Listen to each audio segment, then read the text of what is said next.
Update from Connor Hughes. The Jets have started calling coaching and general manager candidates to inform them that they're going in another direction per sources. These sources are under the belief that Aaron Glenn and Lance Newmark will be named the team's next head coach and GM.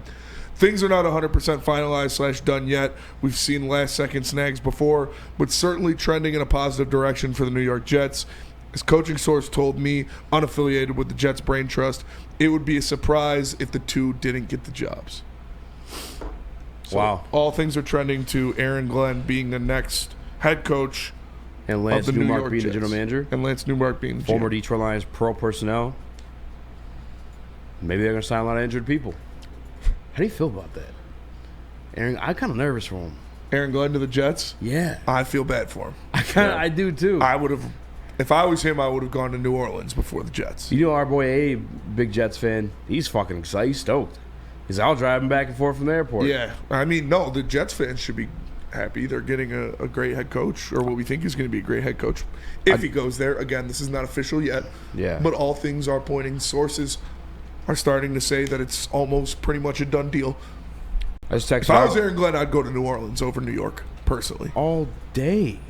Got to deal with the Rodgers mess? Fuck no. Yeah. Keep me out of that whole entire organization right now. I think he'll do great with that defense. But that offense, they're in shambles right now, especially with Rodgers making all the calls. Chase, you want? New Orleans is in a horrible financial situation. Their salary cap is like the levies in like it's like negative 60-something million. They always, they are every year, though. But to be fair, Chase the biggest hater of the city of New Orleans. By far. Why? Really? You got to ask him. He hates this it. He's never even been there. I would love to go. I want to go to Mardi Gras. You hate New Orleans? Geographically, it is just it is a a swamp. dump. It's like, exactly. It's a swamp. Every time I dunk on New Orleans, I'm completely dunking on their geography. Okay, that's all. Because every year, that's the conversation about the Saints. Like, oh, they don't have, and then they end up fucking signing like all these players. Rodgers will be cut or retire, says Steve Wildes. Yeah, I believe Woody Johnson did not want Rodgers to return. Yeah, but like, what's he gonna do? I would let him fucking return all day. I mean, you don't have a quarterback. They don't have one with him. I know personally. They don't have one with him. If Aaron Glenn takes this job, he's walking into one of the worst situations in the NFL. At least he's got Sauce Gardner and Quinn yeah. I was going to say, Williams. I guess think AG's been one of Sauce the is what ones. sold it. I was just NFL Live today. They said it was him and Dion he didn't want to go against. I didn't know he was that good. Oh, corner? Yeah. Who said that? Marcus Spears and I don't even know who this guy is. The receiver Hawk, I think they call him. Receiver Hawk? No, like the one the black dude. He's always dressed like super fresh. He's just randomly on ESPN, and you're like, well, who the fuck is this guy? No idea. I guess he used to play wide receiver. Yeah, I don't really watch it. But okay. He's going to a shitty situation. With I that feel being horrible said, for Aaron Glenn. Do you think he's going to poach? Yeah, absolutely. Who would you be? We've already heard Deshae Townsend getting the interview with San Francisco for their defensive coordinator position. But San Francisco has then also said they're willing to pay however much Rob Saleh wants to come back. That is true. We've also heard, but then AG Terrell Williams getting the interview for the Patriots, or potentially getting the interview Andrew for the Hawkins, Patriots. Thank you. I don't know. Andrew Hawkins. But still, who was he? I never knew this guy existed until like. Who do you think he takes? Who he poaches from the Detroit Lions? Yes. If he gets the job. Again, this is not confirmed yet, but sources are pointing to the Jets hiring Aaron Glenn. Who would you be most upset to see him take? Every last one of them, to be honest with you. I mean, this is truly the best coaching staff the Detroit Lions have ever had in my entire lifetime. There's a reason. I love Deshae Townsend. I think he did phenomenal. The secondary was huge this year. Part of them being a top 10 defense. Carlton Davis part of that as well. That's why we re-signed him. Calvin Shepard, phenomenal. I think that's probably going to be your defensive coordinator. If another guy's phenomenal, Terrell Williams, goes to become the defensive coordinator of the fucking Patriots. It's just this is bad, bro. This is bad. I think we're still going to be good because you could just spam Jahmyr Gibbs. But, like, we're not going to be the same football team, bro. We got the personnel, though. And we have the let's personnel, not forget. and I believe in Dan Campbell and Brad Holmes to make the hires. Exactly. And we have another draft class of Brad Holmes. Yeah. And who knows what that can bring. And Everybody says 1,000% he's he's taking probably Shepard. Unless the Lions make Kelvin Shepard the defensive coordinator, then he can't take it. Yep. Yeah, I think, like, I mean, as much as you want to say, like, yeah, these coaches have been so great, maybe the coaches look better because of the personnel on this team. Jimmy's and Joe's. Specifically on the offense. I mean, the defense, the injuries, they were ravaged. Nick said it here first. They didn't look as good. Obviously, like, Ben Johnson once the isn't players good. started getting hurt, they didn't really step up on that defensive side of the ball. I mean, they were still winning games, but come to the end of the season, I don't know. I mean, Anzo was hurt too. I mean, there were way too many injuries, but I think they're gonna be just fine because of the personnel. Honestly, like, I think they have so many young All-Pro, Pro Bowl type talents. Let's hit the brakes there. I think we're gonna be just fine moving forward. Yeah, Scotty Montgomery. Because don't forget, he grabbed off the offensive side too. for sure. Scotty Montgomery as offense coordinator, Mark Brunell possibly. Obviously, Hank's taking these interviews as OC.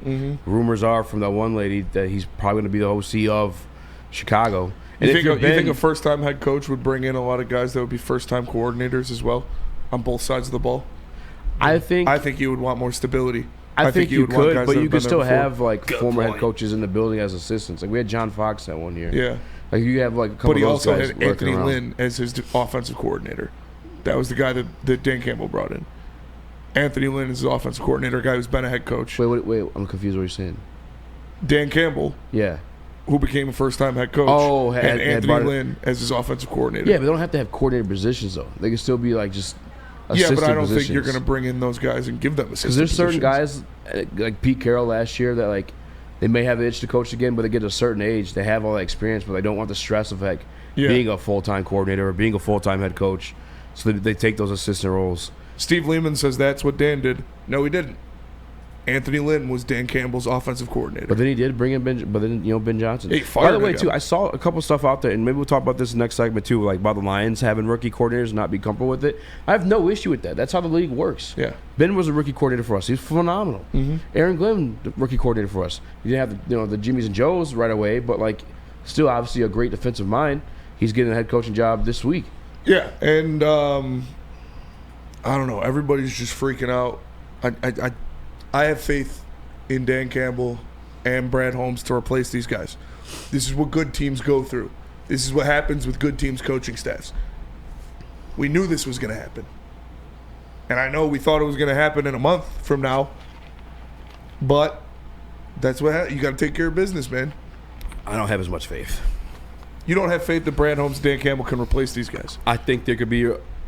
I think AG's portion probably maybe even could get an upgrade if you sign like a Rob Salah or something like that. Wasn't it like 3 weeks ago we said we were comfortable with Tanner Strand because the weapons he has and the system he's been in? But I'm not. You're just not replacing Ben Johnson to the same caliber of what Ben Johnson was. That's just straight up. I don't think you could say that. Dan Campbell is the Absolutely, guy that you could say promoted Ben that. Johnson and saw it in him. Well, Ben Johnson was there before Dan Campbell. And Ben Johnson was with Dan Campbell in Miami. It actually took Ben Johnson to help him out in 2021. It was like, hey, I could do this play, draw this play up for you. How about this play? How about that play? And Dan Campbell admitted that. Like when Ben Johnson was coming on in 21, players post games when they finally started winning against the Vikings, I'm gonna talk about Ben Johnson. They talk about the players and talk about the quarterback, Ben Johnson, Jared Goff. But he's an elite offensive mind. You're just not replacing that. You could have somebody there, but I'm not. You're not. It's not gonna be the same. Straight up, it's just not. However, again, you have an amazing offensive line, and you can spam Jahmyr Gibbs, who was a top 5, top 3 running back in the game. Only a Sith speaks in absolutes. I have the faith in Tanner Strand to prove himself in a system he's been comfortable in a play calling role that he was given some authority in this year, that he has been being groomed for, if that is the way they choose to go. Easy being scared, no surprise. Not being scared, just telling you it's not going to be the same. We got 4 Straight up. All-Pros on offense, fellas. Like, Yeah. the offense is going to be just fine. Yeah. Yeah, we'll be good. Just letting you guys know And it's your not going to be the defensive same. player of the year back. Huh? And your defensive player of the year back. Mm-hmm. Like, That's I'm feeling where, pretty damn good, honestly. for me to be comfortable, that's where we need to go. Either draft or free agency. And I know Brad's not a trade. big spinner coming to come free agency, but like at the very least, in a draft class or trade, give me another. And I like Za'Darius. Maybe that just ends up being it. Give me another stud next to Aiden Hutchinson, man. I really feel like I could drive you home to Super Bowl. You just I know have there's everything some- around these guys. It helps make up for whatever absence or lack of coaching you had previously. I think you can even upgrade defensive coordinator, like I said too. Like if you bring in Rob Salah, in my opinion, I love AG. I think that's an upgrade. I would love to bring in Rob. Like I said, Rob Salah and Tanner Strand would be my dream scenario. Yeah, I'm with that.